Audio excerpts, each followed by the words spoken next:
Passionnés et créateurs, bonjour à vous. On se retrouve aujourd'hui pour le premier tutoriel de Pâques et on commence avec cette boîte à chocolat. Donc avec ici un œuf sur le côté, c'est une boîte cube avec une fermeture ruban et en plus un petit loquet papillon. Je vous montre de toute façon tout ça dans la vidéo et exceptionnellement je vais le faire de A à Z, c'est-à-dire que je vais aussi vous montrer comment réaliser le modèle et ensuite passer sur une vidéo un petit peu normale avec les découpes, le montage et la décoration. On se retrouve donc pour le matériel.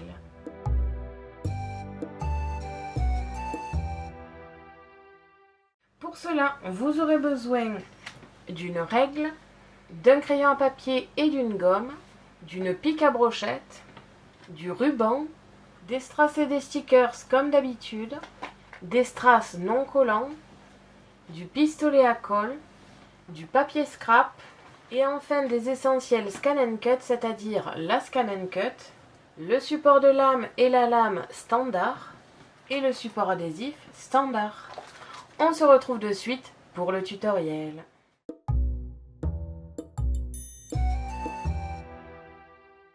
On se retrouve comme d'habitude sur Canva Workspace à une seule différence près, c'est que comme vous pouvez le voir, il n'y a rien du tout parce que tout simplement je vais créer avec vous la boîte que je vais réaliser aujourd'hui. Je me suis dit que ça serait plutôt sympa de le créer ensemble. Alors comme vous avez sûrement pu le voir dans la vidéo comment je fais un modèle, j'ai un petit carnet juste à côté de moi avec mes mesures et ma forme, comme ça sera plus facile. Je vais pour commencer faire un premier carré de 5 cm, donc 50 mm, comme ici, que je vais tripler, donc avec CTRL-C, CTRL-V 2 fois, et mettre de chaque côté ici. Je vais le copier une fois de plus, mais cette fois la largeur sera, la hauteur pardon, sera de 25, donc 2,5 cm. Et je laisse en largeur 50 mm que je vais tourner parce que ce n'est pas le bon sens. Je le copie une fois pour pouvoir le mettre de l'autre côté, comme ici. Je vais maintenant créer un œuf grâce aux formes fournies dans le programme. Je vais faire conserver le rapport d'aspect cette fois-ci et je vais le diminuer à 80, peut-être même à 75. Je vais prendre un carré cette fois qui va me servir de découpoir. Je positionne mon œuf là où ça me semble bien, là où ça garde un petit peu la forme d'œuf, mais en même temps qu'il y ait un plat en dessous. Je vais diviser ici grâce aux gestions d'échevauchement et supprimer les deux formes divisées. Comme ça, j'ai un œuf ici parfait. Je vais maintenant le diminuer pour que ça fasse à peu près 5 cm de largeur au niveau du plat. Donc pour cela, je m'aide de mon carré à 5 cm, comme ici. Je vais doubler la forme et l'inverser verticalement, comme ici. Et voilà ce que ça va vous donner à peu près en version décomposée, évidemment. Une fois que ça c'est fait, je vais prendre toutes les formes du milieu, les aligner au milieu horizontalement. Je vais distribuer l'espace à 0 et horizontalement aussi, et fusionner. Comme vous pouvez le voir, ça m'a fait un gros rectangle. Donc maintenant, je vais m'amuser à retrouver les petits carrés pour créer mes pliages.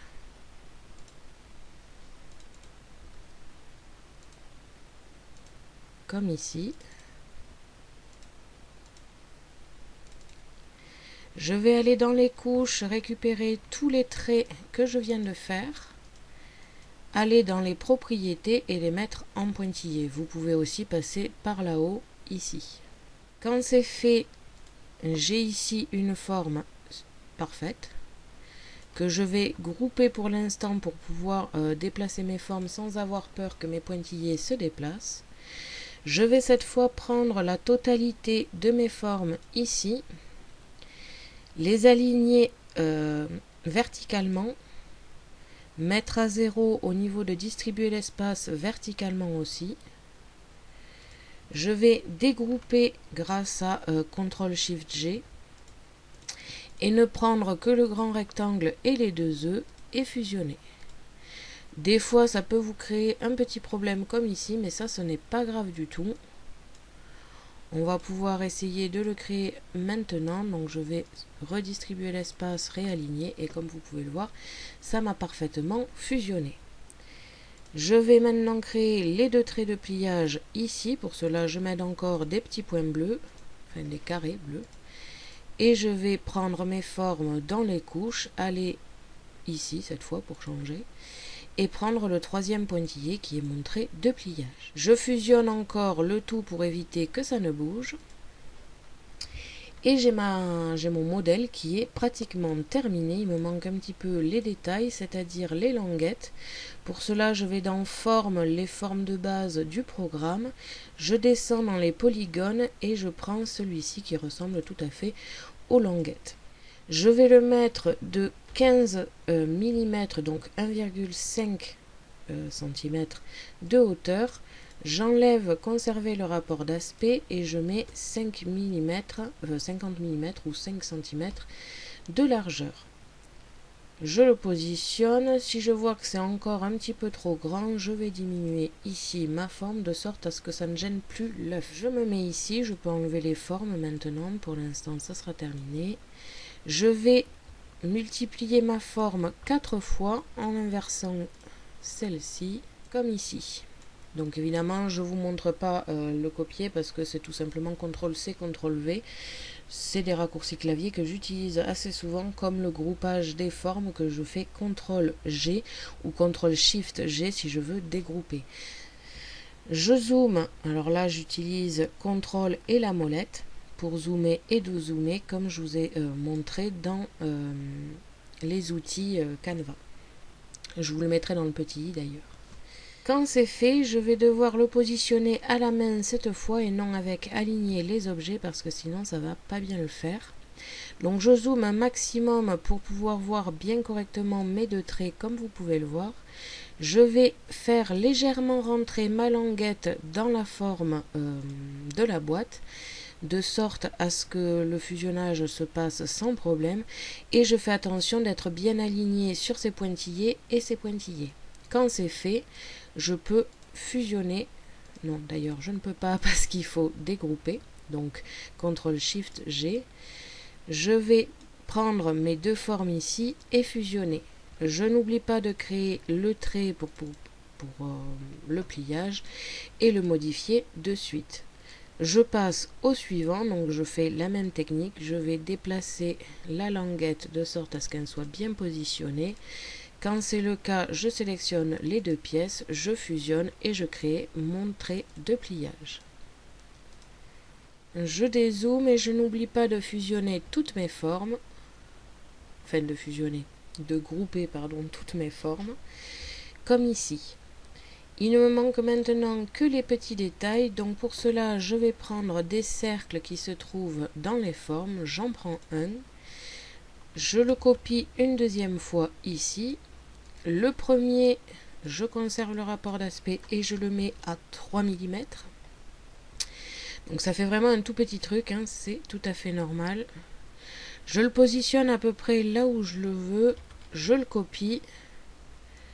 Je le positionne ici là où je le veux aussi, comme ceci. Je vais maintenant distribuer l'espace à moins 25, on va essayer verticalement. C'est un petit peu trop, donc je vais essayer à moins 15. Là, ça me va parfaitement bien, donc je vais faire la même chose avec le deuxième. Je n'oublie pas de centrer verticalement, comme ici. Je dégroupe ma forme ici. Je prends la forme de base plus mes deux cercles que je divise. Je regroupe tous mes pointillés, ne l'oubliez surtout pas. Je déplace et je supprime les deux petits cercles qui m'a créé en divisant. Donc cette partie-là va me servir en fait à tout simplement mettre une petite brochette en bois. ce qui va me permettre d'y accrocher des motifs, mais ça on le verra après. Je vais ici créer un cercle de 10 cm, de 1 cm pardon. C'est un petit peu gros, donc je vais le mettre à 5 mm comme ici, peut-être un petit peu plus. Donc je fais des tests pour voir un petit peu ce que ça me fait. Donc 8 mm ça me va bien. Je vais le positionner à peu près comme je le veux. Je vais en créer quelques-uns comme ici. Ça va me servir à pouvoir mettre un petit ruban. Je vais le centrer verticalement et le grouper. Je vais maintenant le centrer horizontalement. Je crée un deuxième groupe de 3 que je mets en face. J'aligne le tout, donc mes deux groupes de 3 cercles plus ma base ici. Je l'aligne au milieu horizontalement. Je vais voir maintenant à faire rentrer ma forme de 1,5, ça va plutôt bien. Donc comme ceci, je vérifie que j'ai bien encore tout aligné. Je vais maintenant diviser. Pour cela, j'enlève le groupe. Je prends mes formes ici que je divise. Je prends mes formes de l'autre côté que je divise. Je n'oublie pas encore une fois de tout regrouper. Donc faites attention de ne pas prendre les cercles en question, donc juste les pointillés que je groupe. Je déplace à nouveau mon modèle de boîte et je supprime les 6 cercles qu'il m'a créé en divisant. Comme ici. Et là nous avons terminé le modèle de la boîte, donc ça va être une boîte cube avec 2 œufs de chaque côté qui vont être transpercés ici par une brochette en bois, et ici ça va être pour mettre du ruban pour faire comme un corset pour ouvrir la boîte. Quand j'ai créé cette forme, je vais pouvoir m'amuser à faire des petites formes à mettre sur la brochette. Pour cela, je vais utiliser le traçage d'image. Je viens ici dans mon dossier pack où j'ai plusieurs lapins, donc quelques-uns que vous pouvez peut-être reconnaître de l'an dernier. Je vais prendre cette forme ici de lapin. Donc cette image ne va pas parce qu'il me prend l'intérieur et l'extérieur, je ne sais pas pourquoi. Donc je vais changer d'image tout de suite. Je vais prendre un autre lapin ou une autre forme. Je vais regarder un petit peu sur mon ordinateur. Si jamais je ne trouve rien, je vais aller un petit peu fouiner sur internet et on se retrouve de suite. Finalement, pour changer, je vais prendre un premier papillon ici. Comme vous pouvez le voir, il me prend parfaitement la forme que je vais importer sur mon modèle. Je vais ici dans mes couches, je déverrouille l'image et je la supprime, comme ceci. Je vais diminuer mon papillon ici pour que ça fasse assez joli. Je vais créer une autre forme pour les filles et les garçons, comme ici. J'ai donc créé 2 autres formes, un petit lapin ainsi qu'un papillon. Je vais peut-être agrandir un tout petit peu le lapin comme ici. Je vais maintenant créer des cercles comme j'ai réalisé ici. Je les fais donc de 3 mm. J'en positionne un à peu près au milieu du papillon. Je fais un deuxième cercle que cette fois je positionne sur mon lapin. Je prends les 2 formes que j'aligne centrées verticalement et que je divise. Je peux supprimer le cercle qu'il m'a créé. Je fais la même chose avec le lapin. Nous avons donc terminé ici notre modèle avec la base de notre boîte et des petites décorations à poser dessus. Je vais maintenant pouvoir exporter le fichier en FCM. Une fois enregistré, je le mets sur une clé et on va pouvoir passer aux découpes et ensuite au montage et à la décoration.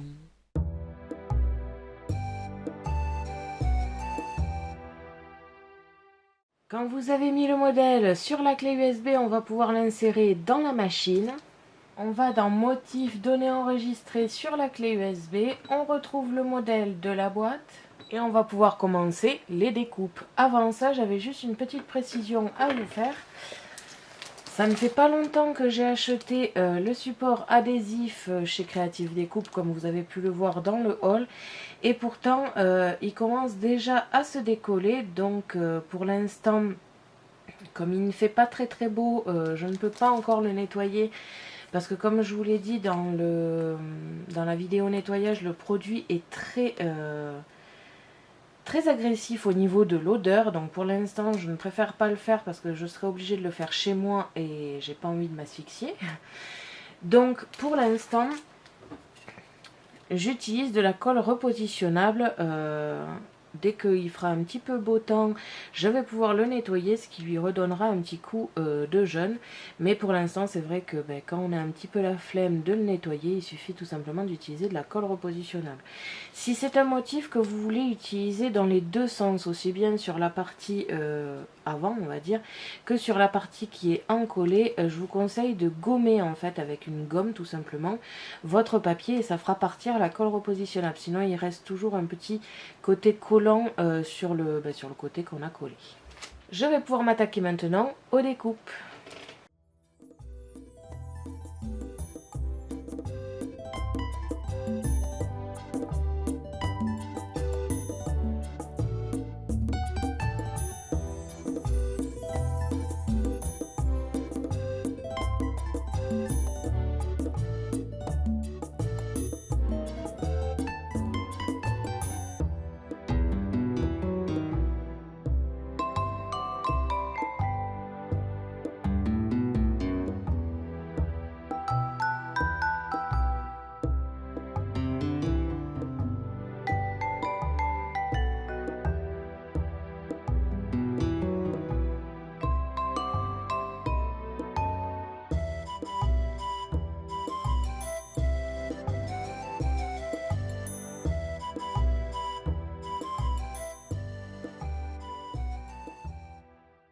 Quand vous avez terminé, on va pouvoir passer au montage et à la décoration.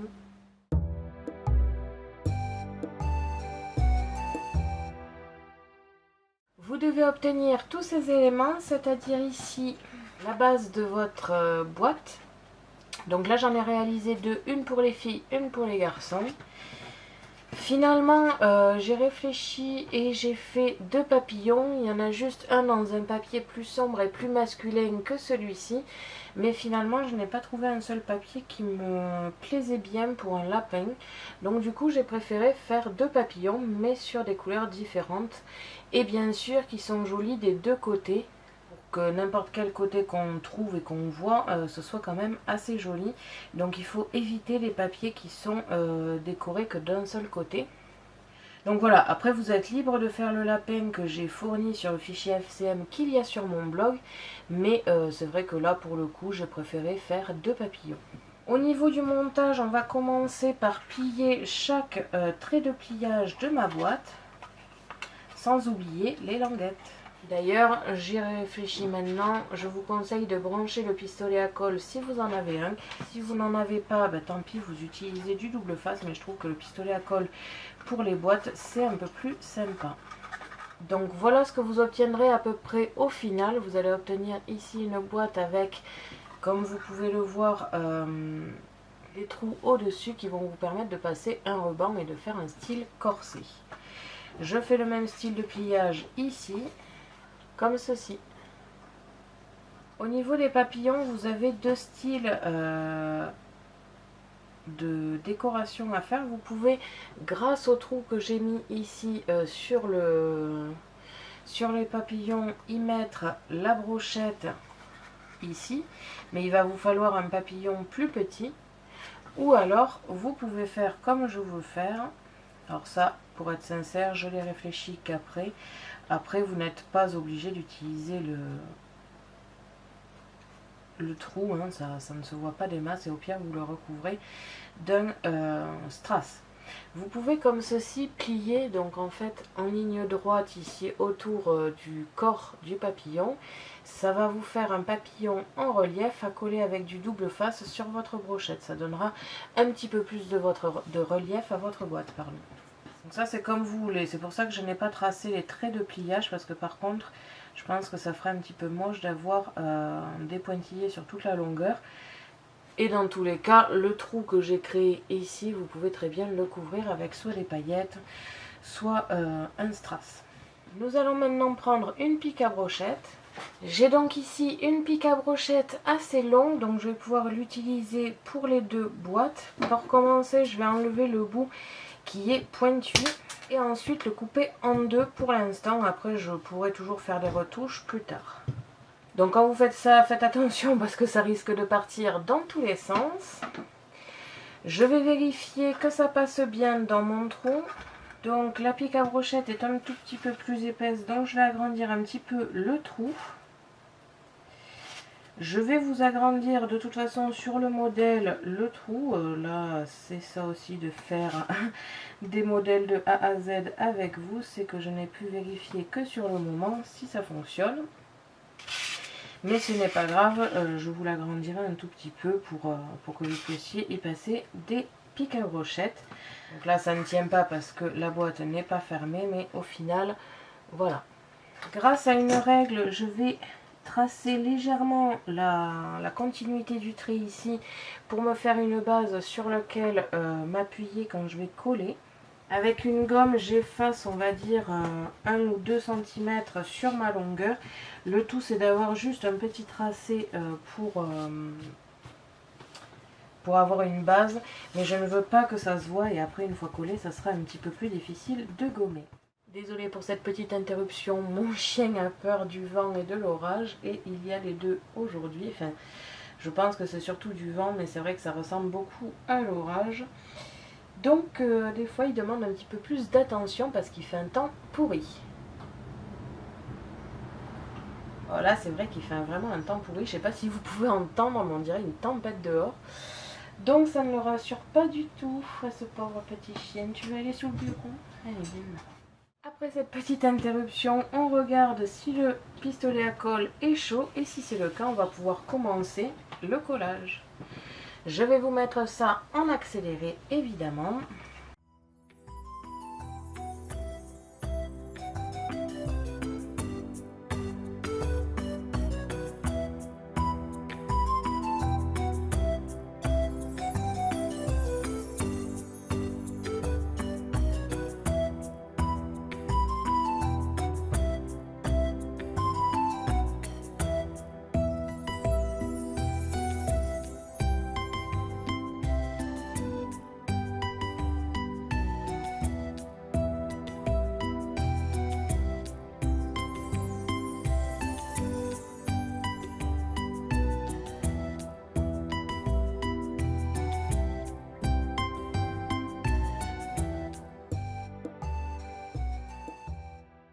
Comme ceci, donc avec les papillons collés sur les brochettes et les boîtes montées. Alors, pour la petite histoire, pour rentrer votre brochette, vous la rentrez en biais jusqu'au bout du papillon. Ensuite, vous écartez un petit peu et vous faites rentrer dans l'autre trou, comme ici. C'est pour ça qu'il y a un avantage certain à ce que le papillon, là en l'occurrence, soit rentré dans la brochette. Vous pourrez l'enlever plus facilement, mais je trouve le principe assez sympa tout de même. Pour avoir le papillon aussi grand que celui que j'ai, pour avoir des antennes bien découpées, il va falloir agrandir la partie œuf, pas la partie boîte, parce que si vous agrandissez le tout, ben vous vous retrouverez avec le même modèle que moi, mais en plus grand. Mais juste la partie œuf finalement qui vous agrandira votre boîte. Moi je voulais quelque chose d'assez minimaliste et en même temps qui fasse œuf, donc je voulais quelque chose comme ceci d'assez petit. Je vais maintenant y mettre un ruban pour pouvoir fermer ma boîte. Alors là en l'occurrence je n'ai pas de chocolat, donc je vais comme d'habitude y mettre mes petites décorations en porcelaine style gâteau. Comme ça pourra faire assez joli, mais dans l'idée c'est une boîte à chocolat. Dans quelques semaines ma mère va vous faire des chocolats pour Pâques, donc on pourra les mettre là-dedans. Comme ici. J'y positionne mon papillon. Vous voulez le mettre que d'un côté ou au milieu, au-dessus du nœud, ça fera encore plus de surprise. Comme ceci. Ou alors vous pouvez le mettre un petit peu plus sur le côté pour laisser un petit peu d'espace au nœud. Ça c'est comme vous le voulez. Et on a terminé la boîte. Il ne manque plus que la décoration. Donc 2-3 strass peut-être au-dessus du papillon. Après sur la boîte, vous n'êtes vraiment pas obligé d'y mettre quelque chose. À la rigueur, vous pouvez mettre une petite banderole ou une petite étiquette joyeuse Pâques. Mais après, ça c'est vraiment comme vous le désirez. Je ne vais pas mettre de nœud sur la deuxième boîte pour pouvoir prendre des photos intérieures aussi. Je vais mettre quelques strass et on se retrouve pour le final. Comme ceci, donc j'ai mis des strass juste au milieu sur le trou, donc fleurs. Et ici sur le côté, une petite banderole joyeuse Pâques et des fleurs avec des strass. Donc voilà pour la décoration et on a terminé notre boîte. Merci à tous d'avoir regardé ma vidéo, n'hésitez pas à me poser des questions ainsi qu'à me dire en commentaire ce que vous avez pensé de cette boîte. Je vous invite à me suivre sur mon blog ainsi que mes réseaux sociaux que vous pouvez retrouver dans la description de la vidéo. Et n'oubliez pas que j'ai un lien en partenariat avec Megacrea qui se trouve aussi dans la description. À la prochaine pour de nouvelles créations.